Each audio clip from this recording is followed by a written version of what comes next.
For quite a while now, I have been fascinated by Elon Musk's ability to accomplish incredibly difficult things and often at a ridiculously fast pace. Love him or hate him, you can't deny that Elon Musk is a pretty productive guy. And as someone who loves digging in to see what makes successful people tick, I recently started to wonder what are the habits and practices and mindsets that drive Elon Musk's ability to get things done. After reading Ashley Vance's biography on Musk, as well as digging into some of his Reddit AMAs and past online interviews, I came up with 5 lessons that answer this question. And these 5 lessons are things that anybody can put into practice in their own lives, and we're gonna start with one that is deceptively simple. In an AMA he did over on Reddit in 2015, one of the most I should just say updated. One of the most updated questions was, what daily habit do you believe has the largest positive impact on your life? To which Musk simply replied, showering. Now, I'll admit that my initial reaction to this question was that Elon was basically trolling this person. And hey, it's possible that he was, but it's also possible that he was serious about it. And reading his answer made me think about a broader but still related lesson that I've learned myself. When I take my personal appearance seriously, I take my work more seriously as well. If I wake up in the morning and I shower immediately and I wear clothes that make me feel confident, I'm likely to have a really productive day, even if I'm working here at home where nobody can see me. And this is something that many entrepreneurs learn really early on when they start working for themselves. And it's a lesson that many students learn when they go to college and they get out of their parents' houses. The fewer external structures you have in your life, managers, parents, incredibly tough fairies named Jorgen von Strangle, the more you have to rely on your own self-discipline and willpower to get things done. And those 2 traits are surprisingly influenced by your hygiene, by your personal appearance, and by the organization and cleanliness of your environment. So if you want to be more productive in your work on a daily basis, take these things seriously. Shower every day, or at least often enough that you don't smell like a beta tester for a cologne made by Oscar the Grouch. And dress well. And by that I don't mean you have to wear a suit and tie to class, but wear clothes that make you feel confident and that make it look like you're taking yourself seriously. Another thing that I noticed about Musk, which forms the basis of our second lesson, is that he sets an example for his team. Musk is a famously demanding CEO, expecting his employees to work long hours, outwork the competition at every point, and basically give up any semblance of a work-life balance. And this can make him seem abrasive and uncaring. Here's one thing that he said to one of his employees at Tesla. I want you to think ahead and think so hard every day that your head hurts. I want your head to hurt every night when you go to bed. Now, despite this abrasive nature, most of Musk's current and former employees have a lot of respect for him, and they're willing to sacrifice a balanced life in order to meet his demands. Why is this? Well, one reason is that Musk doesn't expect anyone on his teams to work any harder than he does. In other words, he sets the example. Musk puts in anywhere between 85 to 100 hours per week, often working the full 7 days. And he also has an intense system of batching his tasks in order to wring every minute for all that it's worth. So while Musk's employees are working hard, he's working harder. Of course, an integral part of setting an example is making sure that example is visible to the people whose morale will benefit from it. And that's why Musk chose to put his desk at Tesla on the factory floor in the middle of all the other engineers' desks. Steve Jurvetson, who's one of the board members at Tesla, explained Musk's reasoning for selecting this location. He picks the most visible place on purpose. He's at Tesla just about every Saturday and Sunday and wants people to see him and know they can find him. Now, here's how this relates to your personal productivity. Deliberately choosing to set a good example for those around you will further motivate you to consistently improve. When you know other people are watching, especially people that you put demands on, you're not gonna rest on your laurels. Plus, when you're working on a group project, or if you eventually get into a situation where you're managing other people, setting an example is gonna help to make your team a more cohesive and effective unit. And for Elon Musk, having his teams be cohesive and effective is crucial because he is constantly setting stretch goals, which is the basis for our third lesson. One of Musk's most notorious character traits is his tendency to set incredibly ambitious deadlines for his company's various projects. And these can sometimes be unrealistic. If you're familiar with Tesla's early history, you might remember that they initially promised to ship the first Roadster back in 2006, a date that was further pushed back and back and back until the Roadster finally released in late 2008. On the flip side, these seemingly impossible deadlines have a powerful effect on his teams. Here's how one former executive at SpaceX put it. It's like he has everyone working on this car that is meant to get from Los Angeles to New York on 1 tank of gas. They'll work on the car for a year and test all of its parts. Then, when they set up for New York after that year, all the vice presidents think privately that the car will be lucky to get to Las Vegas. What ends up happening is that the car gets to New Mexico, twice as far as they ever expected, and Elon is still mad. He gets twice as much as anyone else out of people.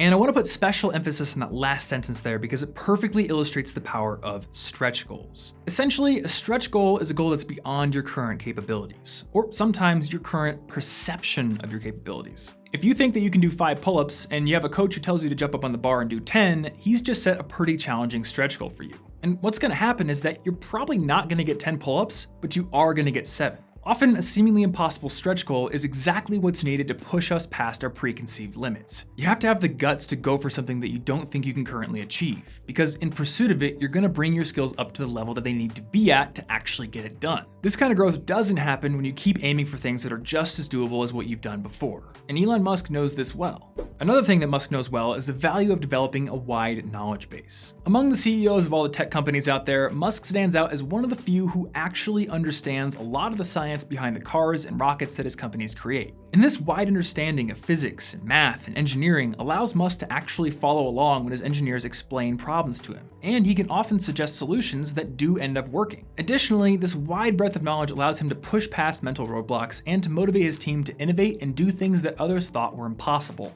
The idea of reusing rockets is a great example here. In his book, Ashley Vance notes that there's a camp of space experts who think Musk is flat out wasting his time, and that engineering calculations already prove the reusable rockets to be a fool's errand. And yet, in March of this year, SpaceX launched the same Falcon 9 rocket into space for the second time. Reusable rockets are here.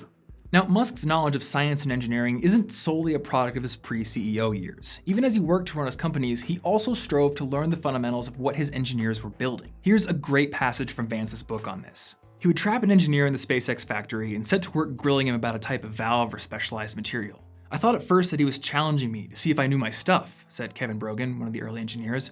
Then I realized he was trying to learn things. He would quiz you until he learned 90% of what you know.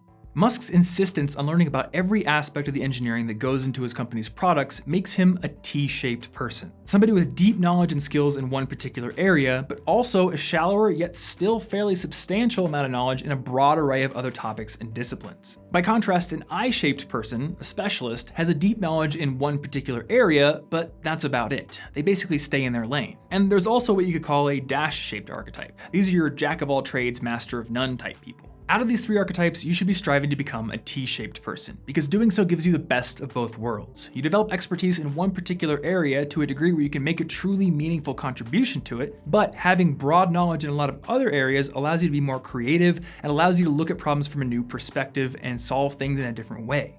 And that brings us to our final and most important lesson from Musk. Always assume that you can improve. I want to start this section off with what is hands down my favorite quote from Elon Musk. I think it's very important to have a feedback loop where you're constantly thinking about what you've done and how you could be doing it better.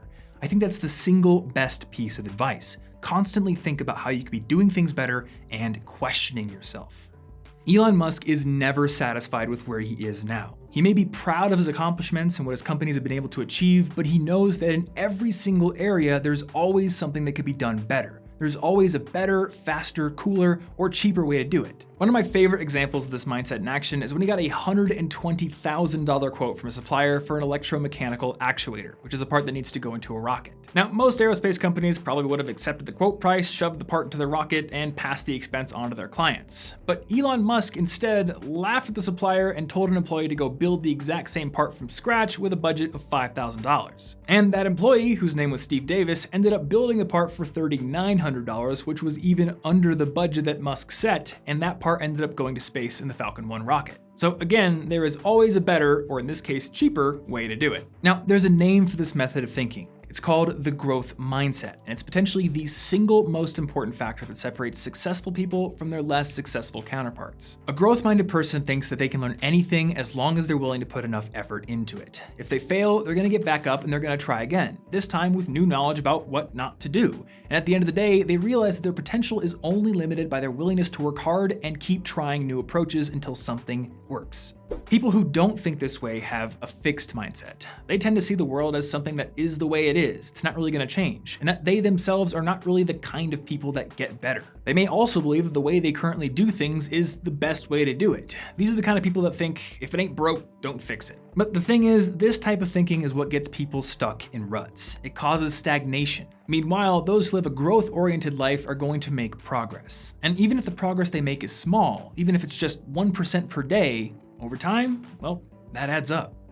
Now, earlier on, we talked about how Elon Musk is a T-shaped person, how he has that deep level of expertise that's augmented by a broad knowledge base of many different topics. And this is something that you should be striving to become, especially as more and more companies are leaning on algorithms and automation to solve the really straightforward problems. If, say, you're an engineering student, you definitely want to spend most of your time focusing on the main things, like fluid dynamics and algorithms. But if you spent some of your independent time also dabbling in things like marketing or graphic design, or maybe even a tech area that you're not familiar with, like machine learning and AI, you're going to be able to use your main skill set more creatively, and you might find that you actually find a job at the intersection of two fields that you didn't even know existed in the first place. And if you want to start building some initial competence in these outside areas, you should aim to do it actively. And one of the best places that you can do that is Skillshare. Skillshare has over 17,000 courses and a ton of different topics, including all the ones I just mentioned above: graphic design, AI, machine learning, marketing. In fact, I have a fantastic marketing course from Seth Godin, who is one of my favorite authors that you should definitely check out.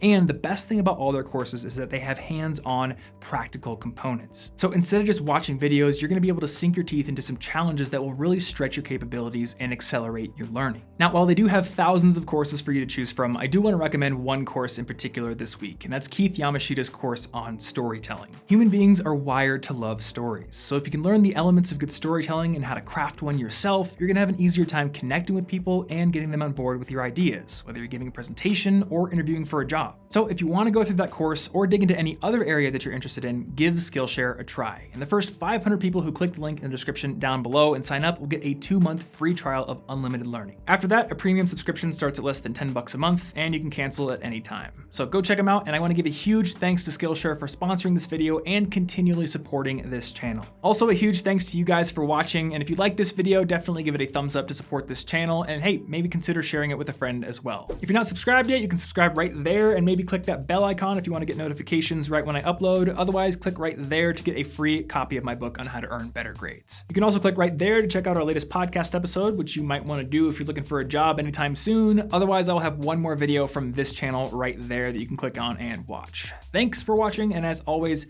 I will see you in the next video.